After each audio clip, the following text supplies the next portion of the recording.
peças aqui foram fabricadas com a ajuda de uma máquina-ferramenta. E essa máquina-ferramenta é uma das mais usadas em vários setores da indústria. Na teleaula de hoje, a gente começa a estudar mais um processo de fabricação, o torneamento. Na teleaula de hoje, você vai entender o que é torneamento, vai conhecer o torno, vai conhecer alguns de seus acessórios e vai estudar algumas de suas operações básicas. Você vai perceber que praticamente todos os conjuntos mecânicos que você imaginar têm peças torneadas. Então, vamos lá? O torneamento é um dos processos de fabricação mais antigos na história do homem. Essa técnica que está sendo utilizada aqui é basicamente a mesma desde a antiguidade.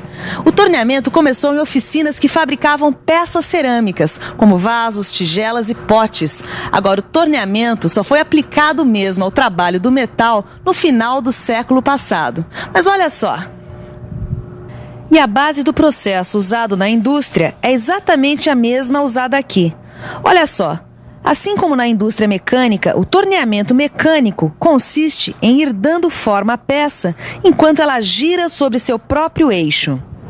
Caio e Tito, sempre que vocês estiverem fazendo um torneamento, vocês vão estar fazendo isso aí.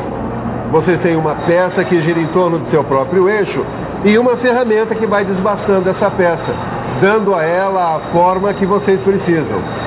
Agora, existem umas dicas fundamentais para que se consiga tornear uma peça. Bom, uma coisa eu tenho certeza. Aquela ponta ali que corta a peça tem que ser feita de um material mais duro do que o material da peça que vai ser cortada. É verdade. Muito bem, Caio. Essa é uma das condições para que exista a usinagem. Agora, aquilo que você chamou de ponta é uma ferramenta de corte. E é claro que ela deve ser feita com material mais duro que o material da peça. Claro. Mas, Silva, peraí, você falou em usinagem. O torneamento é uma espécie de usinagem? É sim, por isso que essa história da ferramenta de corte é muito importante. Como em qualquer processo de usinagem, o torneamento consiste na retirada progressiva do cavaco. Vejam, a ferramenta de corte tem que estar bem presa ao porta-ferramenta para que a força necessária para a retirada do cavaco possa ser feita sobre a peça. Só assim a gente tem um corte contínuo e regular. Mas, Silva, para que a retirada do cavaco aconteça, você precisa de movimento. É isso mesmo, Caio. Na verdade, você precisa de 3 movimentos. O primeiro movimento é o principal do torno. É o movimento de corte, que é o movimento rotativo realizado pela peça. O segundo movimento é o movimento de avanço, que, como o nome já indica, se refere ao deslocamento da ferramenta de corte ao longo da peça. Finalmente, aí está o movimento de penetração, que é o que determina a profundidade do corte. Nesse movimento, a ferramenta é empurrada contra a peça, regulando a profundidade do passe e a espessura do cavaco.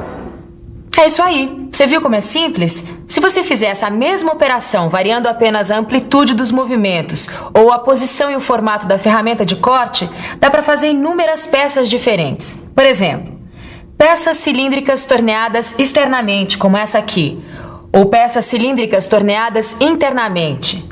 Peças com superfícies cilíndricas cônicas externas, ou como essa aqui, peças com superfícies cilíndricas cônicas internas. E ainda, peças com superfícies roscadas externas ou internas. O torno é mesmo versátil, hein? Além de todos esses tipos de peças, se a gente usar ferramentas de corte diferentes, ele pode ser usado com outras funções, como por exemplo, alargar e furar. Basta trocar a ferramenta de corte. Vamos aproveitar para conhecer de perto algumas delas? Essas ferramentas são acopladas ao porta-ferramentas e elas são responsáveis pela retirada do cavaco e às vezes até pelo acabamento da peça. Bom, existem vários tipos. Cada uma delas desbasta a peça de uma maneira determinada, obedecendo os critérios de fabricação da peça. Por exemplo, essa aqui é uma ferramenta de sangrar.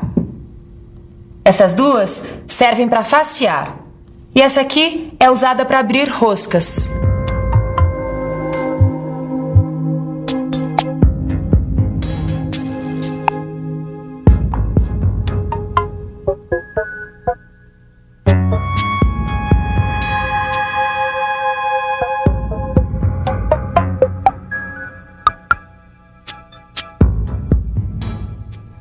Bom, Agora você já está por dentro do torneamento. Quer dizer, nós já vimos como o cavaco é retirado no torno. Conhecemos algumas peças que podem ser fabricadas nele. E vimos também algumas ferramentas de corte que podem ser acopladas ao torno dependendo da operação que você vai executar. Vamos conhecer agora a estrela dessa história. Vamos conhecer melhor o torno. Este torno que eu tenho aqui na minha oficina é um torno universal. Apesar do nome, é o torno mais simples que existe. Mas para mim é o que interessa, porque eu não tenho uma produção em grande escala. Aliás, eu normalmente trabalho com peças que têm medidas especiais e por isso precisam ser feitas manualmente. E não compensa usar um torno automático para fazer apenas uma peça. Mas isso já é outra história. Vamos ao torno. Olha aí o nosso torno universal. As peças que a gente vai conhecer agora estão presentes em todos os tornos. Eles podem variar de tamanho, podem ter outros acessórios, podem ser automatizados, mas as peças vão ser sempre basicamente as mesmas. Todo torno tem um barramento. Aí está o cabeçote fixo e o cabeçote móvel. Os fusos fazem parte do sistema de deslocamento da ferramenta. A vara também. Essa peça aí é chamada de torre. Ela faz parte do conjunto responsável pela fixação da ferramenta. Fazem parte desse mesmo conjunto o carro porta-ferramenta, que pode se deslocar em vários ângulos. O carro transversal, que se desloca perpendicularmente ao eixo da máquina. E o carro principal, que se desloca longitudinalmente, ou seja, ao longo do eixo do torno. Finalmente, aí estão as manivelas e alavancas que comandam os movimentos e as velocidades da máquina. É isso aí. Todos esses itens são comuns a todos os tornos. O que varia é a capacidade de produção, o tamanho das peças, os comandos que podem ser computadorizados. Mas no fundo, os componentes são sempre os mesmos. E tudo isso para fazer o torneamento das peças. Agora, tudo isso não adianta nada se a gente não fizer uma coisinha básica antes de começar o torneamento. Prender a peça. E prender muito bem. A fixação da peça e da ferramenta são fundamentais para um bom torneamento. Olha aí, Caio, para fixar a peça a gente usa uma placa. A mais comum é a placa universal de 3 castanhas, olha lá. Deixa eu ver, Tito. Olha aí, ó. A placa, as 3 castanhas. E olha só, elas são raiadas, ó. Exatamente. Ó, dá uma olhada nos degrauzinhos ali. São eles que servem para fixar a peça. Bom, vamos ver mais um pouco? Vamos lá. Olha aí. Com essa chave a gente aperta as 3 castanhas simultaneamente, prendendo a peça. Isso. No caso de uma peça cilíndrica como essa, repare que a fixação é feita pelas partes raiadas que estão mais próximas do centro da placa. Mas se a peça tiver formato de anel, por exemplo, aí o que vai fazer a fixação é a parte raiada externa. E aí, rapazes? Ô, Silva, a gente está observando como são fixadas as peças. Ah, que bom que vocês se interessaram pelo sistema de fixação de peças. Né? E já chegaram a alguma conclusão? Já. A gente já sacou a história da placa universal de 3 castanhas, como ela é usada para fixar peças cilíndricas ou em forma de anel. Ah, é? Então vamos ver se vocês estão bons mesmo, tá? Vamos ver como é que se faz a fixação de uma peça como essa em forma de disco. Bom, Bom, aí a gente usa as castanhas invertidas, não é? Mas vamos aproveitar o trabalho do Polarini aqui. Polarini, por favor, mostra para eles como é feita a fixação. Olha aí as castanhas invertidas, estão vendo? Sempre que vocês precisarem fixar uma peça em forma de disco, vocês devem substituir as castanhas normais pelas castanhas invertidas. Isso porque o próprio degrau da castanha facilita e muito o apoio e a centralização da peça. Como você já sabe, a produção de qualquer peça pede várias etapas. Normalmente, quando uma peça chega para ser torneada, ela já passou por outras operações. Essas operações podem ser a fundição, a laminação, o corte e assim por diante. O importante é lembrar que sempre que uma peça passa por uma dessas operações, é comum prever uma sobra de metal suficiente para as operações de usinagem pelas quais a peça ainda vai passar. Por isso, a primeira operação a ser feita no torno é criar uma superfície plana numa das faces da peça. Essa superfície vai servir de referência para as outras medidas dessa peça.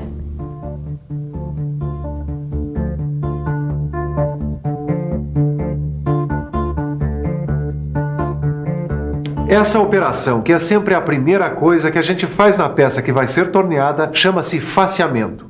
Mas o que será exatamente esse faceamento?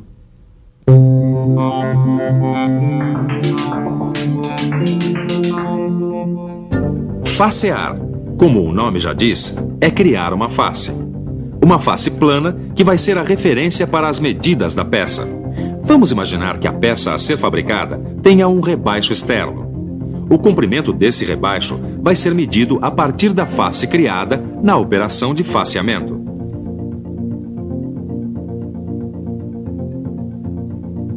E eu já ia esquecendo os óculos. Esse é um item que a gente não deve esquecer nunca.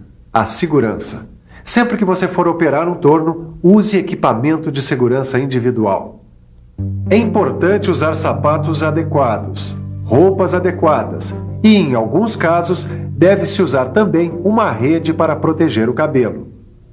E, é claro, os óculos. Antes que eu me esqueça. Toda vez que você for operar um torno, tire todos os anéis, pulseiras, correntes e relógio que estiver usando, porque eles podem se prender nas partes móveis da máquina. E pior do que perder um de seus objetos, você ainda pode se machucar. Todo cuidado é pouco. Se preocupar com segurança também é sinal de profissionalismo.